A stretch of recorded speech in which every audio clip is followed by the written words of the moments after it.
नमस्कार दोस्तों, स्वागत है हमारे इस YouTube channel Munna study classes में। दोस्तों, आज की इस वीडियो में हम लोग बात करने वाले हैं हिंदी व्याकरण के विषय में। तो बच्चों, आज की इस वीडियो में जो है हिंदी व्याकरण से जितने भी टाइप बनते हैं, व्याकरण किसे कहते हैं, व्याकरण के कितने प्रकार होते हैं और इसे कितने भागों में बांटा गया है, इन सारे टॉपिक के विषय में आज की इस वीडियो में हम लोग चर्चा करने वाले हैं। इसीलिए दोस्तों, वीडियो के अंत तक बने रहिए ताकि वीडियो पूरे अच्छे तरीके से आपको समझ में आ जाए और एग्जाम में किसी प्रकार का कोई परेशानी आपको नहीं हो व्याकरण से रिलेटेड। तो बच्चों, व्याकरण होता क्या है? तो बच्चों, हर एक भाषा का अपना अलग अलग व्याकरण होता है। तो आप जिस भी भाषा का व्याकरण पढ़िएगा, उस भाषा का उससे जानकारी आपको प्राप्त होता है। एक बात इसमें आता है बच्चों, भाषा क्या होता है? तो मैंने पिछली वीडियो में भाषा संबंधित जितने भी टाइप बनते हैं, कितने प्रकार के होते हैं, इन सारे टॉपिक के विषय में बात किया था। यदि आप वो वीडियो नहीं देखे हैं तो आप उस वीडियो को भी देख सकते हैं। मैं इस वीडियो के डिस्क्रिप्शन बॉक्स में उस वीडियो का लिंक दे दूंगा। तो उस वीडियो में मैंने बताया था कि भाषा अर्थात भाषा क्या होता है। तो बच्चों, जिससे कि यहाँ लिखे हैं, जिसके द्वारा मनुष्य अपने मन के भावों या विचारों को लिखकर या बोलकर दूसरों पर प्रकट करता है, उसे भाषा कहते हैं। अर्थात बच्चों, भाषा जो है वह मन की अभिव्यक्तियों का व्यक्त करने का माध्यम है और व्याकरण से बच्चों हमें भाषा का जानकारी प्राप्त होता है। आप जिस भाषा का व्याकरण पढ़िएगा, उस भाषा का आपको जानकारी प्राप्त होगा। यहाँ हम लोग बात करने वाले हैं हिंदी व्याकरण का। आखिर व्याकरण होता क्या है बच्चों? तो चलिए, व्याकरण को हम कैसे परिभाषित कर सकते हैं? तो लिखेंगे, व्याकरण उस शास्त्र को कहते हैं जिसके पढ़ने से मनुष्य शब्दों की व्युत्पत्ति, शुद्ध शुद्ध लिखना और बोलना सीखता है। अर्थात बच्चों, हम कह सकते हैं कि व्याकरण उस शास्त्र को कहते हैं, उस ग्रंथ को कहते हैं जिसको यदि हम पढ़ते हैं तो हम शब्दों की व्युत्पत्ति अर्थात शब्द कैसे बनता है उसको, और शब्द कैसे शुद्ध शुद्ध लिखते हैं उसको, और शुद्ध शुद्ध शब्द बोलना सीख जाते हैं। अर्थात हिंदी भाषा को शुद्ध शुद्ध लिखना बोलना जो शास्त्र हमें सिखलाता है वह व्याकरण कहलाता है। अथवा दूसरी भाषा में हम कहें तो इसको कैसे परिभाषित कर सकते हैं? तो बच्चों, दूसरी भाषा में हम इसे लिख सकते हैं कि व्याकरण भाषा का वह शास्त्र है जो भाषा को शुद्ध रूप में लिखने, पढ़ने एवं उच्चारण से संबंधित नियमों का निर्धारण करता है। अर्थात कह सकते हैं भाषा यानी व्याकरण भाषा का वह शास्त्र है जो भाषा को शुद्ध रूप में लिखने अर्थात भाषा को शुद्ध रूप में लिखने, बोलने, समझने और उच्चारण से रिलेटेड जानकारी हमें देता है। उस शास्त्र को हम व्याकरण कहते हैं। बच्चों, व्याकरण को जो है कितने खंडों में विभाजित किया गया है, तो ध्यान से समझने का प्रयास करिएगा। बहुत सारे क्वेश्चंस इन टाइप से बनते हैं। हिंदी व्याकरण का वर्गीकरण। बच्चों, हिंदी व्याकरण के रचयिता महर्षि पाणिनि को माना जाता है और महर्षि पाणिनि जी व्याकरण का जो वर्गीकरण किए थे वह 5 खंडों में विभाजित किए थे। पहला था वर्ण विचार, दूसरा शब्द विचार, तीसरा वाक्य विचार, चौथा छंद विचार और 5वां है हमारा चिन्ह विचार।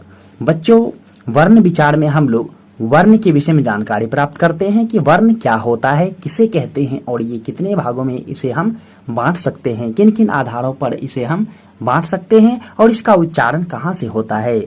शब्द विचार में हम लोग शब्द से रिलेटेड जानकारी प्राप्त करते हैं कि शब्द किसे कहते हैं और ये कितने प्रकार के होते हैं और इसे किन किन खंडों में विभाजित किया गया है।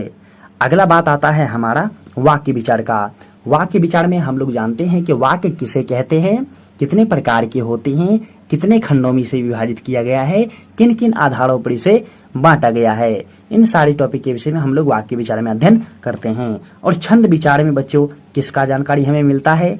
तो बच्चों, छंद विचार में हम लोग अलंकार, रस, छंद इत्यादि के विषय में हम लोग जानकारी प्राप्त करते हैं।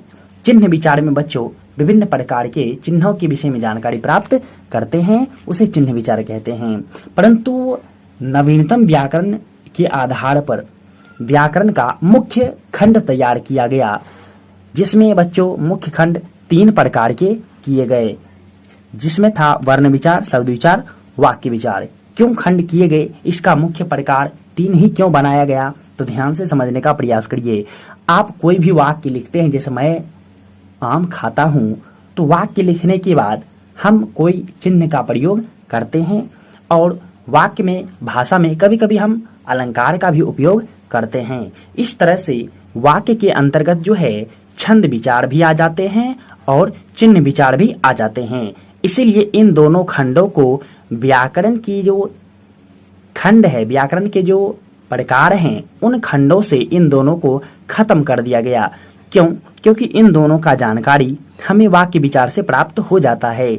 इसीलिए इसके मुख्य प्रकार 3 हो गए। अर्थात हम कह सकते हैं कि व्याकरण मुख्यतः 3 प्रकार के होते हैं। व्याकरण मुख्यतः 3 प्रकार के होते हैं। यदि आपको पूछा जाए व्याकरण मुख्यतः कितने प्रकार के होते हैं, तो आप वहाँ पे 3 प्रकार बताइएगा। पहला है वर्ण विचार, दूसरा शब्द विचार, तीसरा वाक्य विचार। तो बच्चों, इस वीडियो में जो है हम लोग वर्ण विचार के विषय में पूरा जानकारी प्राप्त करने वाले हैं। यदि हाँ दोस्तों, आप हमारे चैनल पे नए हैं तो हमारे चैनल को सब्सक्राइब जरूर करें और बेल आइकन को प्रेस जरूर करें, क्योंकि आगे आने वाले नए वीडियो का नोटिफिकेशन सबसे पहले आपको मिले। तो चलिए दोस्तों, बिना समय बर्बाद किए वीडियो को स्टार्ट करते हैं। अर्थात हम वर्ण विचार को कैसे परिभाषित करेंगे, तो बच्चों हम इस प्रकार से लिख सकते हैं कि वर्ण विचार व्याकरण का वह विभाग है जिसमें अक्षरों या वर्णों के उच्चारण, आकार, भेद तथा उनसे शब्द बनाने के नियमों का वर्णन हो। अर्थात बच्चों, वर्ण विचार हम उसे कहते हैं जिसके अंतर्गत हमें अक्षर और वर्ण के विषय में जानकारी प्राप्त होता है, उसके उच्चारण के विषय में जानकारी प्राप्त होता है, उसे कितने भागों में बांटा है उसके विषय में जानकारी प्राप्त होता है, और उनसे शब्द कैसे बनते हैं इस नियम के विषय में जानकारी प्राप्त होता है। किससे? वर्ण विचार से। अब हम लोग जानते हैं बच्चों को वर्ण होता क्या है, वर्ण कहते किसे हैं, तो ध्यान से समझने का आप लोग प्रयास करिएगा कि वर्ण किसे कहते हैं। तो बच्चों, वर्ण उस मूल ध्वनि को कहते हैं जिसका खंड या टुकड़ा नहीं किया जा सके या नहीं की जा सके, उसे हम लोग वर्ण कहते हैं। अर्थात बच्चों, वर्ण वो होता है जिसे हम अलग नहीं कर सकते हैं, उसे वर्ण कहते हैं। हालांकि बच्चों, वर्ण और अक्षर दोनों समान होते हैं। वर्ण भाषा की सबसे छोटी इकाई होती है। तो आपको प्रश्न में पूछा जा सकता है कि वर्ण क्या होती है, तो आप कह सकते हैं कि वर्ण जो है भाषा की सबसे छोटी इकाई होती है। वर्ण को अक्षर भी कहा जाता है। इसलिए बच्चों, आप लोग घबराइएगा नहीं कि अक्षर क्या होता है, वर्ण क्या होता है। मैं आपको अक्षर और वर्ण के विषय में भी बताऊंगा। अगला हमारा पॉइंट आता है ध्वनि वर्ण का उच्चारित रूप होता है। अर्थात बच्चों, ध्वनि किसे कहते हैं, आवाज किसे कहते हैं, वह वर्ण का उच्चारित रूप होता है। अर्थात हम लोग जो बोलते हैं वह ध्वनि वर्ण का उच्चारित रूप होता है। और वर्ण क्या होता है, तो ध्वनि का लिखित रूप होता है। यदि हम उसी वर्ण को लिखते हैं, यानी वर्ण जो है जिस ध्वनि का हम उच्चारण किए उस ध्वनि को अगर हम लिखते हैं तो वह वर्ण कहलाता है। अर्थात बच्चों, अब हम लोग समझने का प्रयास करते हैं कि वर्णमाला किसे कहते हैं। बच्चों, वर्णमाला किसे कहते हैं, तो इसमें एक टॉपिक आपको दिख रहा होगा, वर्णमाला। जैसे पुष्पमाला होता है, उसी तरह से फूलों का समूह पुष्पमाला कहलाता है। उसी तरह से वर्णमाला, वर्णों का समूह वर्णमाला कहलाता है। परंतु आप इसको इस तरह से परिभाषित कर सकते हैं कि वर्णों के व्यवस्थित समूह को वर्णमाला कहते हैं। वर्ण का जो व्यवस्थित समूह होता है, क्रम होता है, उस क्रम को हम लोग वर्णमाला कहते हैं। तो आप इस तरह से इसको परिभाषित कर सकते हैं। अब इसके अंतर्गत हम लोग जानेंगे बच्चों कि वर्णमाला में कौन कौन से वर्ण आते हैं और व्यवस्थित समूह क्या होता है। जैसे बच्चों, अ के बाद आ लिखे हैं तो यह व्यवस्था है कि अ के बाद आ ही लिखा जाता है। उसके बाद हर्षई दीर्घई, ये सब व्यवस्थित क्रम होते हैं, समूह होते हैं। इसी क्रम को हम लोग वर्णों का समूह कहते हैं, अर्थात वर्णमाला कहते हैं। अ से लेकर के हमारा जो है अज्ञों तक और बरीरो आढ़ एक नवीन वर्ण है स्रो। इन कुल मिलाकर के यानी हिंदी वर्णमाला में जो है कुल वर्णों की संख्या, ये सब बच्चों वर्ण होते हैं, ये सब वर्ण हैं, तो इसकी संख्या कुल मिलाकर के 52 होती है। अब हम लोग बात करने वाले हैं कि वर्णमाला के अंतर्गत जो हैं वर्ण 52 होते हैं। तो अर्थात यदि आपको प्रश्न में पूछा जाए कि वर्ण कितने होते हैं, तो आप वहां पे कितने बताइएगा, तो ध्यान से समझने का प्रयास करिए। आप कह सकते हैं कि हिंदी वर्णमाला में वर्णों की कुल संख्या 52 होती है। अब इन 52 वर्णों को बच्चों कितने भागों में बांटा गया है, तो आप लोग ध्यान से समझने का प्रयास कीजिएगा कि वर्ण के प्रकार या भेद। हम लोग वर्ण के प्रकार या भेद के विषय में बात करने वाले हैं। तो बच्चों, वर्ण मुख्यतः 2 प्रकार के होते हैं। वर्ण को जो है बच्चों 52 वर्णों को हम दो भागों में विभाजित करते हैं, अर्थात मुख्यतः कितने प्रकार के होते हैं, तो दो प्रकार के होते हैं। एक होता है स्वरवर्ण, दूसरा होता है व्यंजन वर्ण। स्वरवर्ण और व्यंजन वर्ण। अब हम लोग स्वरवर्ण के विषय में जानकारी प्राप्त करते हैं कि स्वरवर्ण कहते किसे हैं, अर्थात आप कह सकते हैं बच्चों कि स्वतंत्र रूप से बोले जाने वाले वर्ण स्वरवर्ण कहलाते हैं। इसकी संख्या 11 होती है, अर्थात स्वतंत्र रूप से बोले जाने वाले वर्ण को स्वरवर्ण कहते हैं। अर्थात वैसा वर्ण जो किसी दूसरे वर्ण की सहायता के बिना बोली जाती हो, वह वर्ण स्वरवर्ण कहलाती है। अर्थात स्वरवर्ण में किसी का सहायता नहीं लेना पड़ता है, वह स्वरवर्ण कहलाता है। और इस तरह के वर्णों की संख्या कुल 11 होती है। बच्चों संस्कृत में यदि आपको पूछा जाए तो वहां 13 बताइएगा, परंतु हिंदी व्याकरण के अंतर्गत जो है स्वरवर्णों की कुल संख्या 11 होती है। ओ, आ, हर्षई, दीर्घे, हर्षो, दीर्घो, री, ए, ऐ, ओ, औ। ये सारे वर्ण स्वरवर्ण कहलाते हैं। और इसके बाद जितने भी वर्ण बच गए उन सारे वर्णों को हम लोग व्यंजन वर्ण कहते हैं।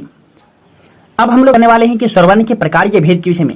बच्चों स्वरवर्ण के प्रकार कितने होते हैं या उसके कितने भेद होते हैं, तो अब हम लोग भेद को समझने का प्रयास करते हैं। तो बच्चों स्वरवर्ण के 3 प्रकार होते हैं, अर्थात स्वरवर्ण बच्चों 3 प्रकार के होते हैं। पहला होता है हर्ष स्वरवर्ण, दूसरा होता है दीर्घ स्वरवर्ण, तीसरा होता है प्लुत स्वरवर्ण।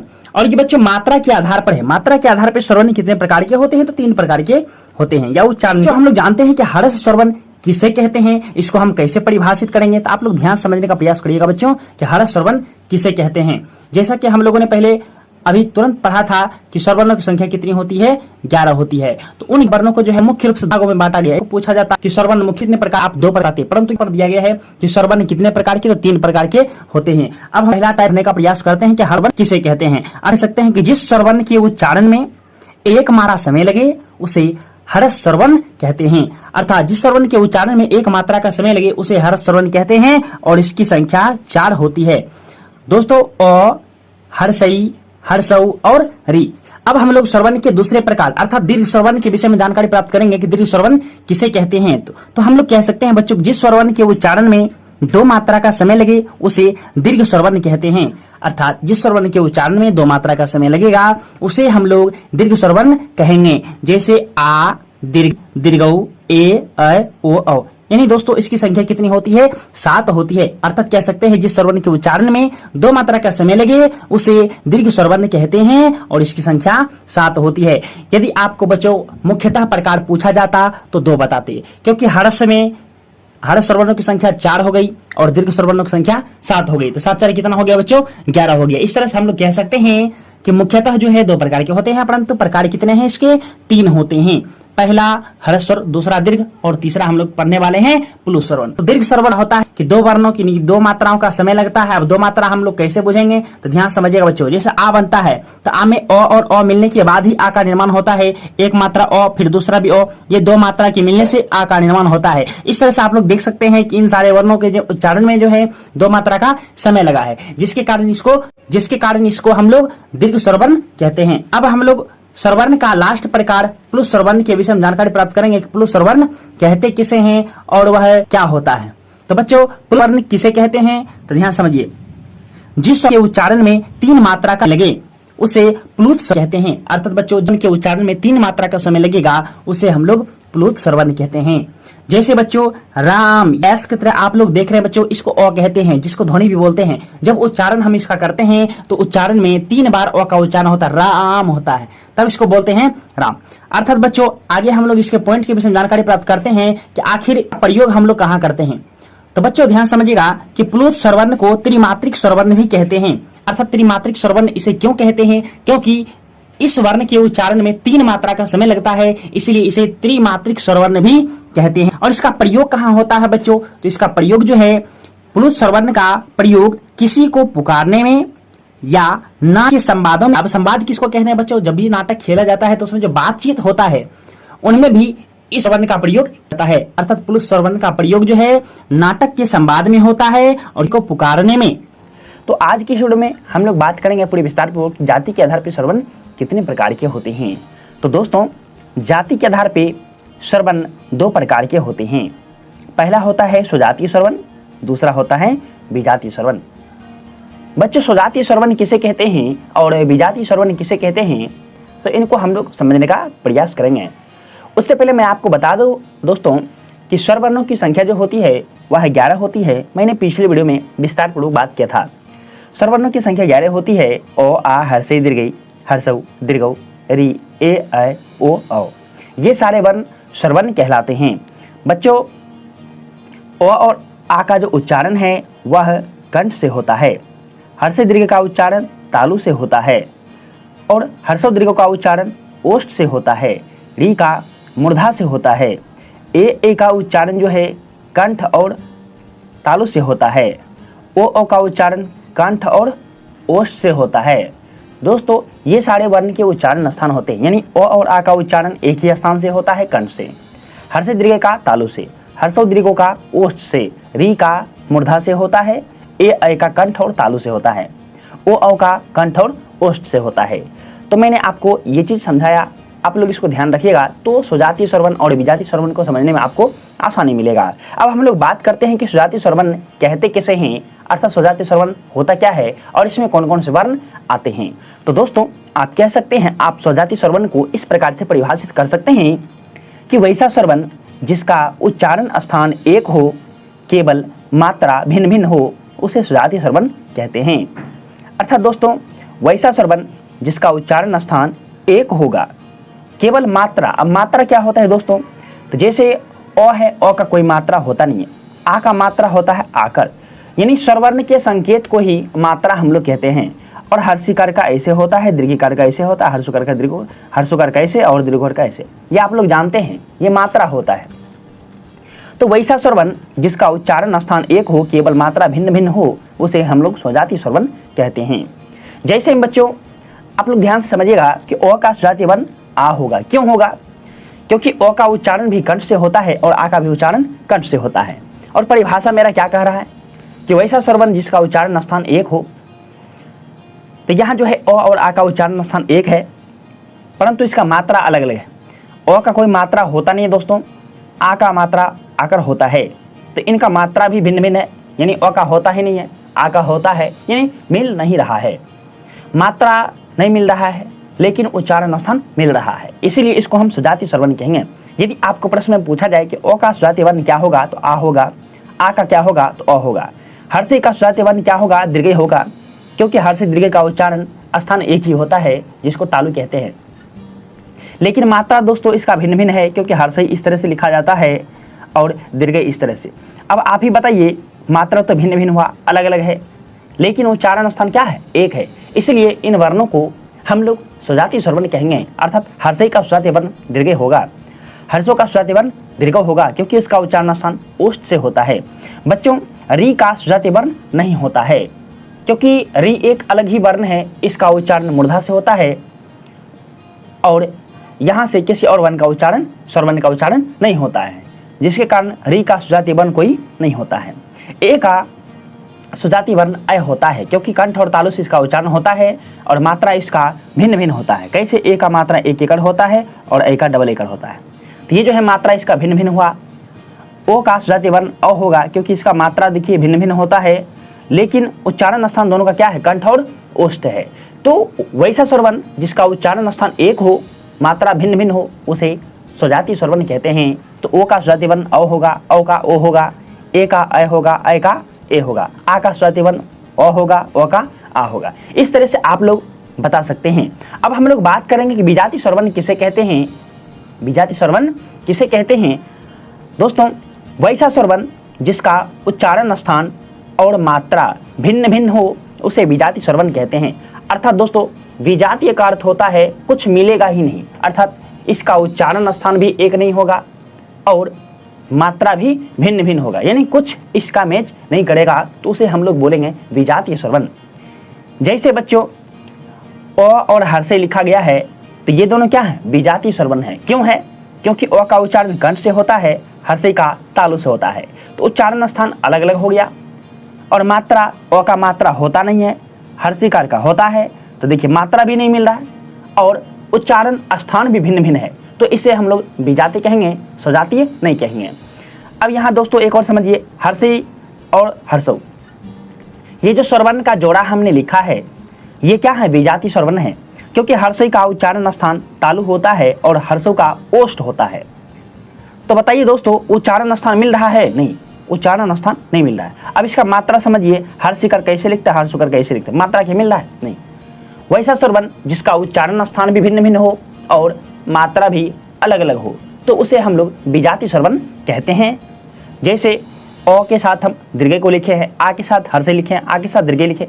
आप इस तरह से देख सकते हैं, ये जो वर्ण मैंने लिखा है स्वरवर्णों का जोड़ा, तो ये जो वर्ण है ये सब विजातीय स्वरवर्ण कहलाते हैं।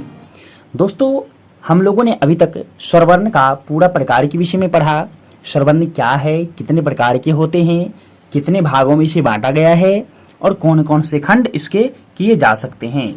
इन सारे टॉपिक के विषय में हम लोगों ने पिछली वीडियो में विस्तारपूर्वक बात किया था और आज की इस वीडियो में हम लोग उससे आगे अर्थात व्यंजन वर्ण और अयोगवाह वर्ण को समझने का प्रयास करेंगे। दोस्तों, मैं आपको डायग्राम समझा देता हूं कि अ से लेकर के औ तक के वर्ण को स्वरवर्ण कहते हैं। यहाँ तक हम लोगों ने पढ़ लिया कि अ से लेकर के औ तक के वर्ण स्वरवर्ण कहलाते हैं और इन वर्णों को कितने भागों में बांटा गया है, ये वर्ण कौन कौन से खंड में विभक्त हुए हैं और इनकी क्या क्या परिभाषा हो सकती है। और आज की इस वीडियो में हम लोग अन और अह को समझने का प्रयास करेंगे कि अन और अह कौन सा वर्ण कहलाता है, अर्थात अन और अह को कौन सा वर्ण कहते हैं। तो बच्चों, अन और अह जो होता है यह स्वर भी है और व्यंजन भी है, अर्थात दोनों होता है। इसीलिए इसको वर्ण की श्रेणी से कहने का मतलब स्वर या व्यंजन की श्रेणी में नहीं रखा गया है। इसको एक अलग ही खंड बना दिया जिसको बोलते हैं अयोगवाह वर्ण, अर्थात अयोगवाह व्यंजन वर्ण। तो बच्चों, यहाँ जो है अयोगवाह वर्ण किसे कहते हैं तो आप लोग ध्यान से समझने का प्रयास करिएगा। अन और अह जो हमारा वर्ण है उसे हम लोग अयोगवाह व्यंजन वर्ण कहते हैं। अन और अह को अयोगवाह व्यंजन वर्ण कहते हैं, इतना आप लोग याद रखिएगा। औ तक के वर्ण को हम लोगों ने स्वरवर्ण कहा, अन और अह को अयोगवाह वर्ण कहेंगे। अब आगे समझिए, क से लेकर के बच्चों ह तक, क से लेकर के ह तक के वर्ण को हम लोग व्यंजन वर्ण कहेंगे। और आगे जो हमारा बचता है अक्ष, त्र, अज्ञ और स्र, ये संयुक्त व्यंजन वर्ण कहलाते हैं। तो इनके विषय में हम लोग अगली वीडियो में पढ़ेंगे और आज की इस वीडियो में हम लोग व्यंजन वर्ण के पूरे पार्ट्स को समझने का प्रयास करेंगे, अर्थात क से लेकर के ह तक के वर्ण को समझने का प्रयास करेंगे। तो चलिए दोस्तों, वीडियो को स्टार्ट करते हैं। यदि हाँ दोस्तों, आपने पिछले वीडियो का अध्ययन नहीं किया है तो आप उस वीडियो का अध्ययन कर लीजिएगा ताकि स्वरवर्ण के विषय में आपको पूरा जानकारी हो जाएगा, तो आप इस वीडियो को समझ जाइएगा। खैर कोई बात नहीं, मैं उस वीडियो का लिंक इस वीडियो के डिस्क्रिप्शन बॉक्स में दे दूंगा, आप वहां से उस वीडियो को देख सकते हैं। चलिए, आज का टॉपिक जो हमारा है अयोगवाह वर्ण। अयोगवाह वर्ण मैंने आपको बता दिया कि अन और अह को अयोगवाह व्यंजन वर्ण कहते हैं। अब हम लोग आगे की ओर बढ़ते हैं कि व्यंजन वर्ण क्या होता है, यानी क से लेकर के ह तक के वर्ण को हम लोग क्या कहते हैं। तो अब ध्यान से बच्चों आप लोग समझने का प्रयास करिएगा। जैसा कि आप लोग को मैंने पिछली वीडियो में भी बताया था कि वर्ण कितने प्रकार के होते हैं, तो बच्चों वर्ण जो है दो प्रकार के होते हैं। पहला है हमारा स्वरवर्ण और दूसरा होता है व्यंजन वर्ण। और व्यंजन वर्ण क्या होता है बच्चों, तो पिछले वीडियो में हम लोगों ने इसका थोड़ा सा चर्चा किया था कि व्यंजन वर्ण जो है जब तक स्वरवर्ण का सहायता नहीं लेगा तब तक यह पूरा कभी भी नहीं होगा, इसका उच्चारण ही नहीं होगा। अर्थात आप इस तरह से परिभाषित कर दीजिएगा कि स्वर की सहायता से बोले जाने वाले वर्ण को व्यंजन वर्ण कहते हैं। इसकी संख्या 33 होती है। बच्चों, यदि आपको प्रश्न में पूछा जाए कि व्यंजन वर्णों की कुल संख्या कितनी होती है तो आप वहां पे 33 वर्ण बताइएगा। अब ये 33 वर्ण कौन कौन से हैं, हम इसको कैसे याद रखेंगे, तो आप लोग ध्यान से समझिए। मैं आपको वो सारा तरीका बताऊंगा और ट्रिक भी बताऊंगा कि आप याद कैसे रख सकते हैं। तो क से लेकर के ह तक के वर्ण को व्यंजन वर्ण कहते हैं, यानी कुल मिलाकर के 33 वर्ण होते हैं। याद कैसे रखेंगे, क से ह तक, अर्थात क हो कह, कह याद रखना, कह क्या होता है तो व्यंजन वर्ण, अर्थात क से लेकर के ह तक के वर्ण को हम लोग व्यंजन वर्ण कहते हैं। अब इन 33 वर्णों को कितने खंडों में विभाजित किया गया है, अब उनके विषय में हम लोग पढ़ने का प्रयास करेंगे कि इन 33 व्यंजन वर्णों को कितने भागों में बांटा गया है। तो बच्चों, इन 33 वर्णों को जो है कितने खंडों में विभाजित किया है, अब हम लोग बात करेंगे उसी के विषय में, अर्थात व्यंजन वर्ण के प्रकार या भेद के विषय में बात करेंगे। तो बच्चों, व्यंजन वर्ण जो हैं मुख्यतः 3 प्रकार के होते हैं, अर्थात इन 33 वर्णों को 3 भागों में विभाजित किया गया है। पहला होता है हमारा स्पर्श व्यंजन वर्ण, दूसरा होता है अंतःस्थ व्यंजन वर्ण और हमारा तीसरा है ऊष्म व्यंजन वर्ण। अर्थात बच्चों स्पर्श व्यंजन वर्ण क्या होता है और इसमें कौन कौन से वर्ण आते हैं, दूसरा है हमारा अंतःस्थ व्यंजन वर्ण, इसमें कौन कौन से वर्ण आते हैं और हम अंतःस्थ वर्ण कहते किसे हैं, तीसरा है हमारा ऊष्म व्यंजन वर्ण, ऊष्म व्यंजन वर्ण किसे कहते हैं और इसमें कौन कौन से वर्ण आते हैं। इन सारे टॉपिक के विषय में अब हम लोग चर्चा करने वाले हैं, तो बच्चों ध्यान से आप लोग समझते रहिएगा और वीडियो के अंत तक बने रहिएगा। दोस्तों यदि वीडियो अच्छा लग रहा है तो हमारी इस वीडियो को लाइक जरूर करें।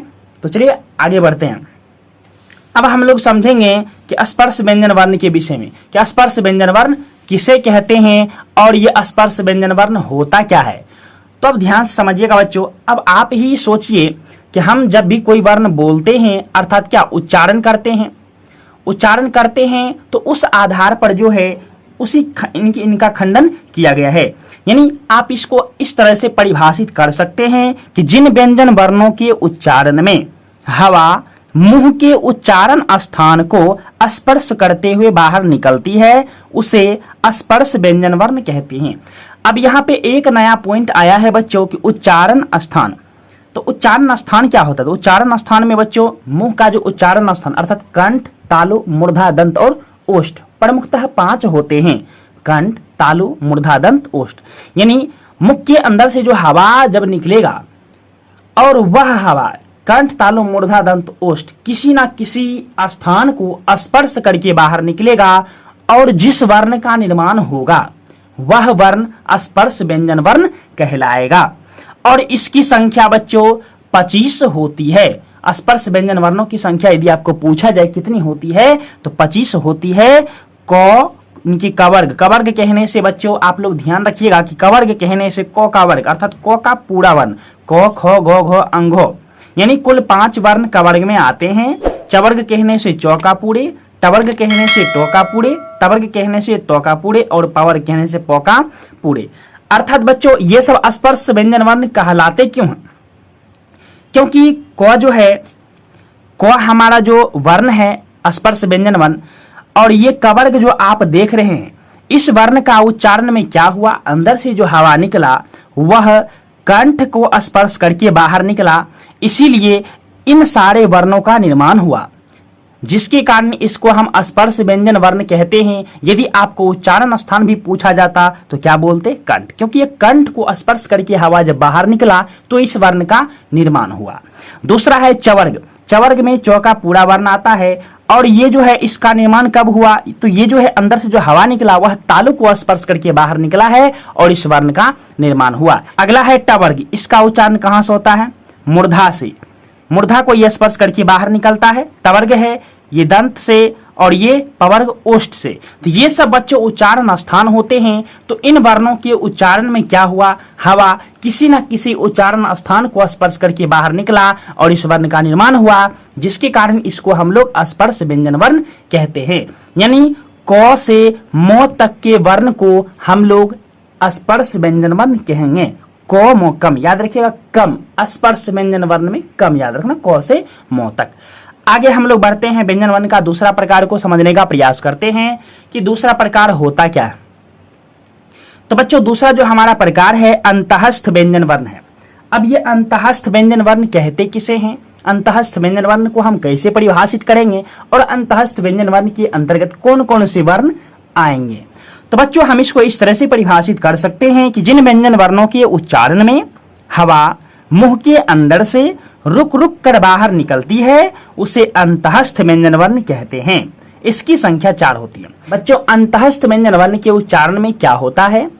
हवा जो अंदर से निकलती है वह रुक रुक करके बाहर निकलती है जिसके कारण जिस वर्ण का निर्माण होता है उस वर्ण को हम लोग अंतःस्थ व्यंजन वर्ण कहते हैं।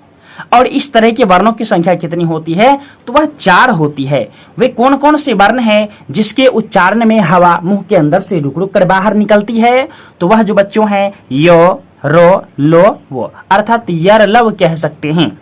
ये जो वर्ण है बच्चों इस वर्ण के उच्चारण में हवा मुंह के अंदर से रुक रुक करके बाहर निकली है जिसके कारण इसको हम लोग अंतःस्थ व्यंजन वर्ण कहेंगे। और अंतःस्थ व्यंजन वर्णों की संख्या कुल कितनी होती है? तो आप लोग ध्यान रखिएगा 4 होती है।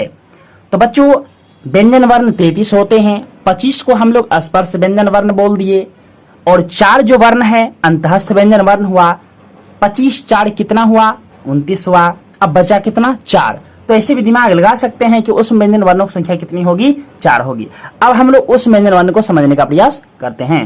अब हम लोग समझेंगे कि व्यंजन वर्ण का तीसरा प्रकार ऊष्म व्यंजन वर्ण क्या होता है, अर्थात उस व्यंजन वर्ण को हम कैसे परिभाषित करेंगे और उस व्यंजन वर्ण किसे कहते हैं, अर्थात इसमें कौन कौन से वर्ण आते हैं, इसकी संख्या कितनी होती है, इन सारे टॉपिक के विषय में अब हम लोग जानकारी प्राप्त करेंगे। अर्थात इसको हम परिभाषित कैसे करेंगे?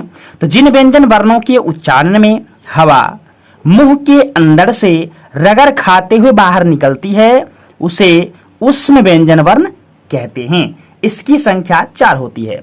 यानी जिस व्यंजन वर्ण के उच्चारण में हवा मुंह के अंदर से रगड़ खाते हुए बाहर निकलेगी तो उससे गर्म हवा निकलेगा। बच्चों गर्म हवा निकलेगा तो गर्म को हम लोग ऊष्म बोलते हैं और ये किस वर्ण का निर्माण होगा? व्यंजन वर्ण का। इसलिए इसका नाम रखा गया ऊष्म व्यंजन वर्ण और इसकी संख्या 4 होती है। वे कौन कौन से वर्ण हैं तो ध्यान दीजिएगा।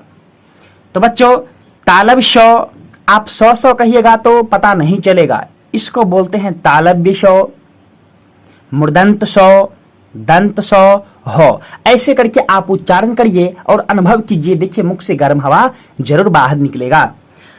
तो दोस्तों इस तरह से हम लोगों ने व्यंजन वर्ण के तीनों खंड के विषय में पढ़ लिया कि स्पर्श व्यंजन वर्ण क्या होता है, और दूसरा है हम अंतःस्थ व्यंजन, तीसरा है ऊष्म वर्ण। इन तीन हम लोगों ने समझा। अब इन 33 को बच्चों दूसरे आगे अर्थात श्वास वायु के कंपन के आधार पर कितने भागों में बांटा गया है।